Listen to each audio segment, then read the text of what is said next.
You're a buyer. You're putting in an initial deposit to purchase. Where's my money? Where does my money go? Who keeps my money? Do I get my money back? Yeah, those are all the questions everybody wants to ask. I mean, even if you've been in the real estate business for years and bought and sold many properties, you always want to know, where's this deposit money going to go? So typically what happens is you get into contract to purchase. In the agreement, there's an initial deposit. That initial deposit gets sent typically to the title company to be held in your favor, until which time all the details of closing the escrow are met, and that money then gets used as a part of your down payment. As you work through the process of the purchase, you probably have some contingencies, like maybe a new loan, or maybe you're inspecting the house and there's a few things that might get negotiated. So if that's the case, you don't want to be in a situation where all of a sudden your deposit disappears. So first of all, title companies have fiduciary relationship with you and the seller. Don't worry about it. They're not going to run with your money.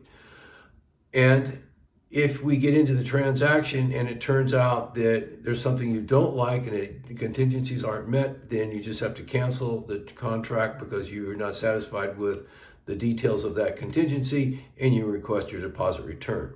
Very simple, should be returned easily. Don't generally have any problems with that at all.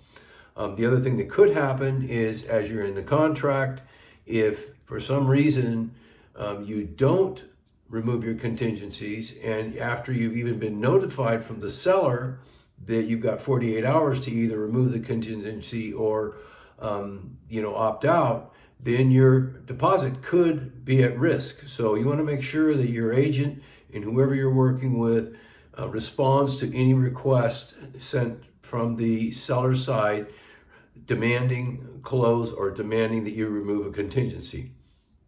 If there's other contingencies in the contract still and you haven't removed one of them, you're still in fairly good shape. You don't have to worry about loss of money. So, I've been in this business for quite a few years. Rarely do you see anybody lose money to a contingency. Some people will lose their deposit money because they don't perform. And so that does happen. And there's maybe a performance issue that they didn't follow up on.